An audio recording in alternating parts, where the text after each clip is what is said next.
Alright, greetings YouTube. We're back at it with another video.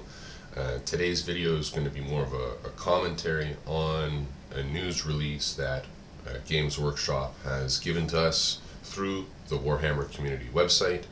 And another update on the new release or upcoming release of Deathcore Krieg. And today it's taken a little bit of a dive into what's in the new army box. So I've already skimmed through the article myself. Whenever I woke up this morning, was the first thing on my feed after checking my mail and returning the text messages that I missed throughout going to bed early because I'm an old man. And yeah, here we go. We're just going to breeze through it here today with y'all and talking about the updates that they're willing to give us prior to the pre-orders that's going on at it should be January 11th that they're going on up on Saturday, and that means we should get them maybe in a week or two after that, hopefully a week and not two, but we'll find out. So the new Deathcore of Krieg army set will be available to pre-order this Saturday. The first place to get many of the excellent new miniatures and an exclusive version of the Codex. Ooh. I've seen online already that a lot of people prefer the standard artwork that will be coming out in a couple months' time, as opposed to the pre-order book cover with the Deathcore Krieg on it and that old style image. They prefer the standard that's coming out. But anyways, I'm easy breezy as long as it's got the rules in there. That's really what I care about, and new lore, new fluff. So hopefully there'll be more of that for me to chew on and dream about as I go to bed. So we've already seen what the command squads, the heavy weapon squads, and the troopers can do with their new data sheets. So here's how Lord Marshal Dreer and the rest of his loyal attendants fare in battle. Varnan Dreer has risen through the ranks all the way from trooper to the lofty position of Lord Marshal, defying the odds to become one of the greatest military minds in the Imperium. A virtuoso of imaginative strategy and willing to lead from the front alongside his loyal followers, his primary quirk is a sentimental attachment to the Krieg steed designated as ES-819. A creature that has been brought back from the brink of death more times than can be counted. Though many Krieg subscribe to the view that Dreer is somehow immortal, he is merely incredibly tough to kill and bold, with 6 wounds, a 4+ save, and a 4+ invulnerable save. He will even return to the fight after suffering from grievous injuries that would slay or lay lesser men low. Okay, interesting. Despite the mythologizing, he fully believes that one day he too will fall in service of the Emperor like everyone else. We got a preview of the model here, beautiful model, and 2 abilities associated with this data sheet. Tough to kill. The first time this model is destroyed, roll 1d6 at the end of the phase. On a 2+, set this model back up on the battlefield as close as possible to where it was destroyed, and not within engagement range of enemy units with D3 wounds remaining.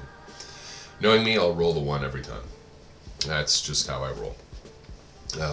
Leading the charge. Each time this model's unit makes a charge move until the end of the turn, melee weapons equipped by models in that unit have the Devastating Wounds ability. That's nice. It allows us to punch up real well. In my mind, the real game outcomes, let's put it that way, is that Devastating Wounds is going to be super swingy, especially if you don't have reroll wounds. You can't get that consistent output of Devastating Wounds, but when it pops off, by golly, it's gonna pop off. And if you could just get a lot of number of attacks in and then just get lucky on those 6s, like, you can punch up Big time, big time. Okay. Lord Marshal Dreer is normally seen leading the charge. His sword of sacrifice and death rider bodyguards. Oh, what? Let me reread that. Okay, Lord Marshal Dreer is normally seen leading the charge. His sword of sacrifice and death rider bodyguards devastating on the attack. These veteran Krieg cavalry act as a screening line in battle, goading enemies into overcommitting before repositioning themselves for a countercharge. Screening line. Once per turn, when an enemy unit ends a normal advance or fallback move within 9 inches of this unit. If this unit is not within engagement range, one or more enemy units, it can make a normal move of up to 6 inches. Okay, so a little like the lieutenant with combi weapon right now in the Space Marines. Nice. I can see how that'll work better on these guys as opposed to one model. But it's nice. It's nice. I think with that ability, you can pull some pretty cagey maneuvers and really irritate your opponent.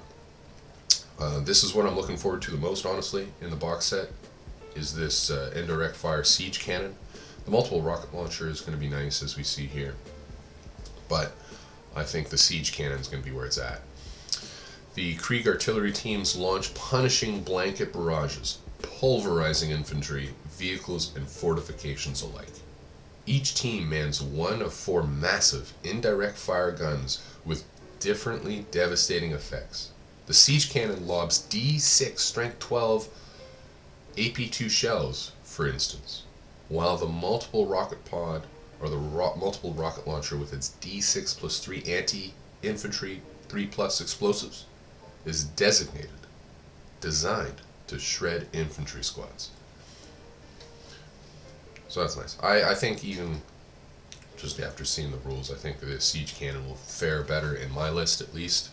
I play against a lot of Space Marines, so that siege cannon being able to kill a Space Marine outright is what's going to be good. I think multiple rocket launcher might be good for hordes, but the siege cannon will definitely be good for Marines.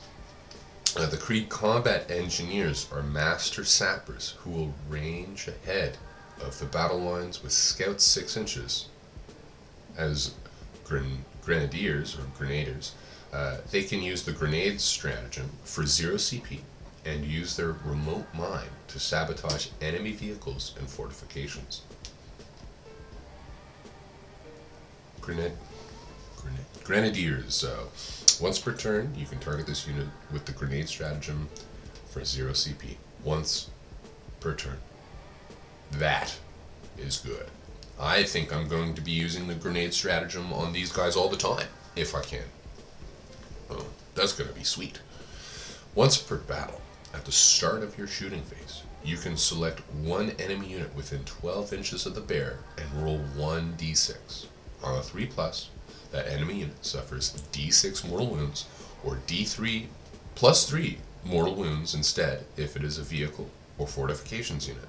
That's going to be nice. I think these guys are going to really help me get rid of my friend's Hammerfall bunkers. Yes, I almost forgot the name of that unit, but the Hammerfall bunkers, I am surprised that my friend brings so much. He loves them, and I think this unit will help me deal with those very effectively. And I think further down this article, we'll see why I get to that conclusion. You're well on your way to fielding an army by starting with a solid corps of Lord Marshal Dreer, 10 Death Riders, 5 combat engineers, and an artillery team. By choosing the right detachment, you can expand this flexible formation into a full fighting force. With a variety of great guns, infantry, and cavalry, the combined arms and recon element detachments both work well for the Death Corps. But there's something particularly thematic about these greatcoat wearing soldiers marching to battle under the monotone thudding of a siege regiment. Hell yeah, I like that. Ready to sacrifice themselves for the cause. Of course, yes, I'm in on that too. I love artillery, man. Artillery and infantry are generally my style for the Imperial Guard, for the Astra Militarum with a light sprinkling of vehicles here and there. I love my Lehman Russes as well. I love my Sentinels.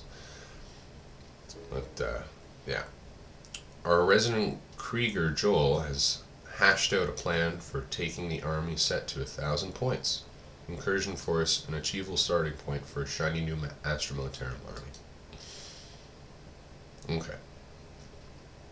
So essentially, army box contents. We have the I don't know, announced or given drip fed point system for these guys, which is great.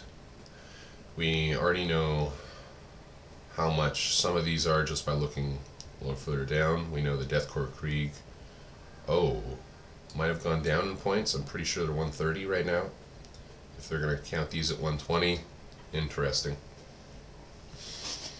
Pretty sure they're 130. Krieg Command Squad, replacing my Marshal apparently. Not a fan of that, but it is what it is. We got the artillery team. Boom, boom, boom. Okay, so that's honestly the biggest thing I'm taking away, because I'm not surprised at 80 points for the Lord Marshal Dreer, but 75 points for an indirect fire artillery team. I like it. I like the 75 points. I think that's the cheapest artillery that the Imperial Guard have access to right now. The bombast field guns or field cannons are 100 points right now for 2 of them, and that's all right. That's good, because we get 2 shots, right? 2d6 shots at strength 7, AP 1, damage 2. But with the 75, I think that'll be a nice addition to have a third cannon in there with something a little more punchy as a profile. So that'll be nice. That'll be really nice to have. I'm not sure if I'll run the Lord Marshal himself. I'll have to try it. But definitely I'm looking forward to the artillery team and the combat engineers more than anything else. I will try and find room for the combat engineers in my crusade list, and the artillery team definitely. Oof, that's nice.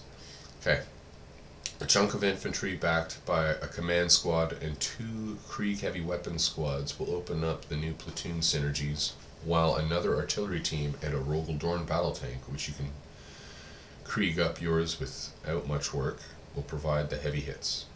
Yeah, okay. Yeah, okay, cool. Oh yeah, Rogel Dorn battle tank in there. Yeah, I saw that. I forgot to see that.